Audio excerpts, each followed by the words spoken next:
நடிகர் சூரியன் மதுரை ஓட்டலுக்கு தடையா? டாக்டர் ராமதாஸின் வாழ்க்கை வரலாறு சினிமா ஆகிறது. பொன்னியின் செல்வன் படத்தின் பாடகி பாஜக எம்பியை திருமணம் செய்ய இருக்கிறார்.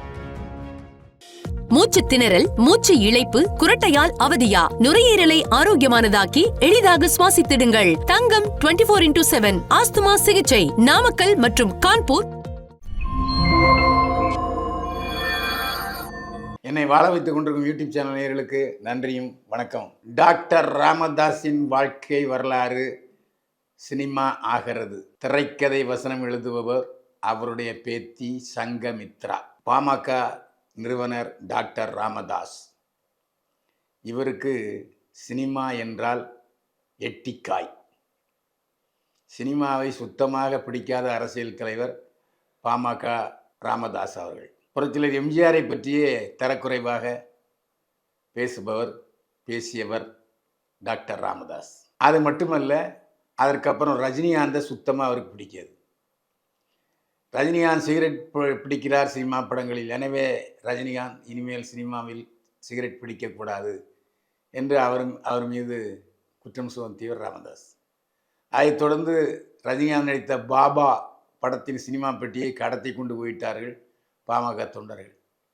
நல்ல வேளையாக அந்த நேரத்திலே முதல்வர் பதவியில் இருந்தவர் ஜெயலலிதா. ஜெயலலிதா போலீஸாருக்கு கடுமையான உத்தரவு பிடித்ததின் காரணமாக பாமக தொண்டர்களிடமிருந்து பாபா படப்பெட்டியை மீட்டார்கள். அதற்கப்புறம் சைலண்ட் ஆனார்கள் பாமகவினர்.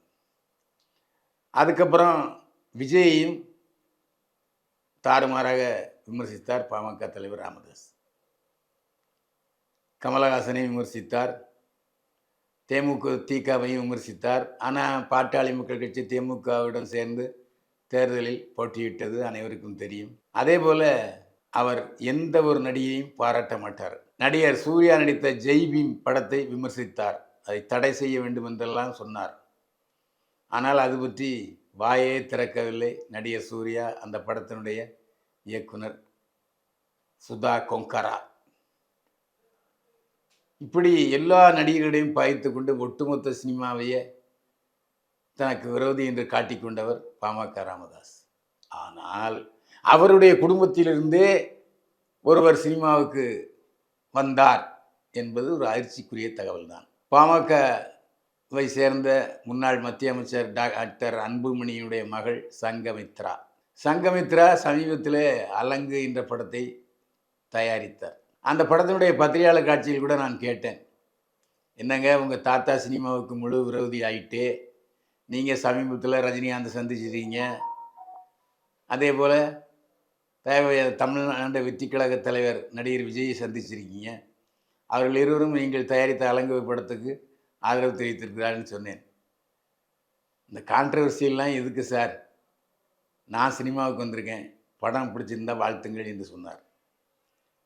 அது மட்டுமல்ல, மாற்றம் ஒன்றே மாறாதது என்பதை அவர் தெளிவுபடுத்தினார். அப்போ அலங்கு படத்தை பார்த்த பிறகு அந்த படம் மிகச் சிறப்பான நல்ல கதையம்சமுள்ள படம், கருத்துள்ள படம் என்று சொல்லி நானே விமர்சனம் கொடுத்திருக்கிறேன். இப்போது சமீபத்தில் சங்கமித்ரா என்ன சொன்னார் என்று சொன்னார், நான் என்னுடைய தாத்தா பாமக ராமதாஸ் அவர்களுடைய வாழ்க்கை வரலாற்றை சினிமா படமாக எடுக்க விரும்புகிறேன். அதற்கான திரைக்கதையில் எழுத ஈடுபட்டு விட்டேன். ஆனால் அதற்கு கால அவகாசம் இருக்கிறது, நிறைய நேரம் எடுத்துக்கொள்ள வேண்டி இருக்கிறது. அவருடைய வாழ்க்கையை தவறுதலாக காட்டிவிடக்கூடாது என்பது மட்டுமல்லாமல் உண்மையாக இருக்க வேண்டும், அதே நேரத்தில் முழுமையாக இருக்க வேண்டும் என்பதில் கவனம் செலுத்தி கொண்டிருக்கிறேன். இந்த படத்தை நான் தயாரிப்பேனா என்று தெரியாது, இயக்குவேனா என்று தெரியாது. வேறு ஒரு இயக்குனர் கூட இந்த படத்தை இயக்கலாம். இந்த கதையை பற்றி, இந்த திட்டத்தை பற்றி நான் என்னுடைய அப்பா டாக்டர் அன்புமணியிடம் சொல்லும்போது, நல்ல காரியம்தான் எடு, ஆனால் முழுமையாக தெரிந்து கொண்டு எடு என்று சொன்னார்கள். ஆனால் இப்போது அவருடைய வாழ்க்கை வரலாற்றை தெளிவான கருத்துக்களோடு படமாக்க இருக்கிறேன். ஆனால் நான் தயாரிப்பேனா என்று தெரியாது என்று சொல்லியிருக்கிறார் சங்கமித்ரா. எத்தனையோ அரசியல் தலைவர்கள், மகாத்மா காந்தி, டாக்டர் அம்பேத்கர் உள்ளிட்ட பல தலைவர்களை பற்றிய ஏன் ஈவேரா அவர்களை பற்றியும் வாழ்க்கை வரலாறு படமாக வந்தது நாம் பார்த்தோம். ஆனால் எந்த ஒரு அரசியல்களுடைய வாழ்க்கை வரலாறும் பெரிய அளவிலே வெற்றி பெற்றதாக எனக்கு தெரியவில்லை.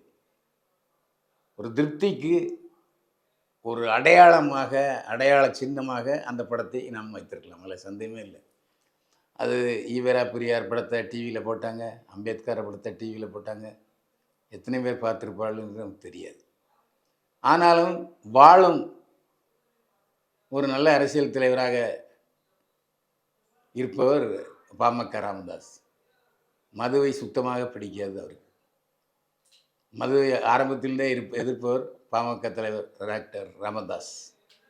அவருடைய வாழ்க்கை வரலாறு சினிமாவாக வந்து வெற்றி பெற நம்முடைய கிங் சேனல் வாழ்த்துகிறது.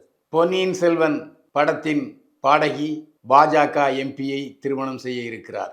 அந்த பாஜக எம்பியின் பெயர் தேஜஸ்வி சூர்யா. பெங்களூரில் உள்ள தெற்கு நாடாளுமன்ற தொகுதியில் பெருவாரியான வாக்குகளை பெற்றவர் தேஜஸ்வி சூர்யா.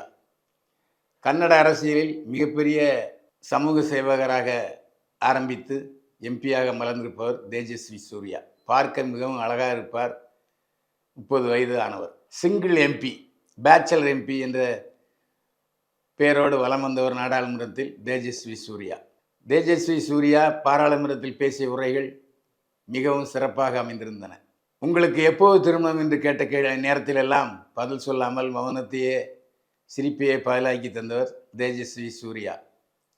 சமீபத்திலே அவர் திருமணம் செய்ய தயாராகிவிட்டார். அவருக்கு திருமண நிச்சயார்த்தம் நடந்துவிட்டது என்ற செய்திகளும் கசிந்தன. ஆனாலும் மீடியா எப்படியாவது மூக்கை துளைத்து அந்த விஷயத்தை கிரகித்து விடுவார்கள். அந்த அடிப்படையில் தேஜஸ்வி சூர்யா எம்பி மணக்க இருப்பவர் பின்னணி பாடகி மற்றும் பரதநாட்டிய கலைஞர். இவர் பொன்னியின் செல்வன் படத்தில் பின்னணி பாடியிருக்கிறார், பரதநாட்டியம் ஆடியிருக்கிறார். அவர் பெயர் சிவஸ்ரீ ஸ்கந்த குமார். மிகவும் அழகாக இருப்பார். நடிகை போன்ற தோற்றமுடையவர். பரதநாட்டிய கலைஞர். உலகம் முழுவதும் சுற்றுப்பயணம் செய்து பரதநாட்டிய கலையை பரப்பி கொண்டிருப்பார். சிவஸ்ரீ ஸ்கந்த குமார் தேஜஸ்வி திருமணம் பெங்களூரில் நடக்க இருக்கிறது.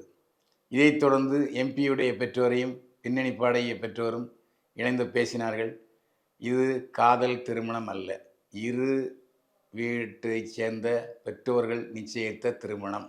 பாஜக எம்பி திரைப்பட பாடகியை திருமணம் செய்து கொள்கிறார் என்ற தகவல் பெங்களூர் அரசியல்வாதிகளை வியப்பில் ஆழ்த்தியுள்ளது. நடிகர் சூரியின் மதுரை ஹோட்டலுக்கு தடையா?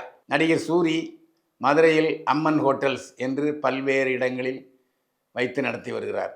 மதுரைக்கு சென்றால் நடிகர் சூரி கடைக்கு சாப்பிட போகலாமா என்று பலரும் கேட்டிருக்கிறார்கள். பல நடிகர்கள் சைடு பிஸ்னஸ் செய்கிற பொழுது நடிகர் சூரியும் சைடு பிஸ்னஸ் செய்கிறார். ஆரம்பத்திலே கருணாசும் ஹோட்டல் கருணாஸ் என்ற பெயரிலே ஹோட்டல் நடத்தி கொண்டிருந்தார். ஆரம்பத்திலே பழைய நடிகர் கருணாநிதி நகைச்சுவை நடிகர் சென்னையிலேயே ஒரு தெலுங்கு ஹோட்டல் நடத்தி சிறப்பாக ஊர்வன பரப்பன இவற்றையெல்லாம் வைத்து சமைத்து நல்ல வருமானத்தை தேடிக்கொண்டிருந்தார் பிரபல காமெடி நடிகர் கருணாநிதி. விஷயம் என்னென்னா, மதுரையில் ராஜாஜி மருத்துவமனை, அரசு மருத்துவமனையில் நடிகர் சூரி ஹோட்டல் வைத்திருக்கிறார். அந்த ஹோட்டலில் சுகாதாரம் இல்லை. ஹோட்டல் உள்ளே பெருச்சாளிகள், எலிகள் நிறைய நடமாடிக்கொண்டிருக்கின்றன. அங்கே தான் அவர்கள் உணவு தயாரித்து கொண்டிருக்கிறார்கள். ஹோட்டல் பக்கத்திலேயே செப்டிக் டேங்க் இருக்கிறது. மிகவும் அபாயகரமான நோய் பெருகக்கூடிய சூழ்நிலையில் அந்த உணவகங்கள் செயல்படுகின்றன.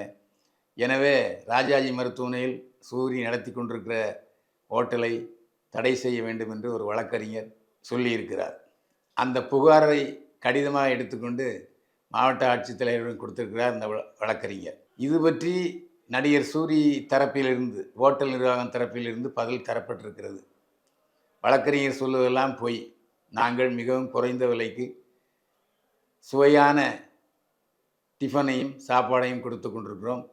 இது அங்கு உள்ள நோயாளிகளுக்கு மிகவும் பெரிய வரவேற்பை பெற்றிருக்கிறது. நோயாளிகள் அனைவரும் எங்களுடைய ஹோட்டலுக்கு விரும்பி வருகிறார்கள். இதை கண்ட பொறாமைப்பட்ட சிலர் தான் அந்த வக்கீலை தூண்டி இந்த புகார் மனுவை கொடுக்க செய்திருக்கிறார்கள். எங்கள் பணி சிறந்த உணவை மக்களுக்கு வழங்குவது என்று நடிகர் சூரி தரப்பில் சொல்லியிருக்கிறார்கள். அவர் வழக்கறிஞர் என்ன சொல்கிறார் என்று சொன்னால், என்னுடைய கடிதத்துக்கு நடவடிக்கை எடுக்கவில்லை என்று சொன்னால் நான் கோர்ட்டில் வழக்கு தொடர்வேன் என்று எச்சரித்திருக்கிறார் அந்த வழக்கறிஞர். நேர்களை இதுபோன்ற பரபரப்பான தகவல்களை தெரிந்து கொள்ள கிங் சேனலை சப்ஸ்கிரைப் பண்ணுங்கள், ஷேர் பண்ணுங்கள். மீண்டும் சந்திப்போம். வாழ்க வளமுடன். மூச்சு திணறல், மூச்சு இழைப்பு, குரட்டையால் அவதியா? நுரையீரலை ஆரோக்கியமானதாக்கி எளிதாக சுவாசித்திடுங்கள். தங்கம் 24/7 ஆஸ்துமா சிகிச்சை நாமக்கல் மற்றும் கான்பூர்.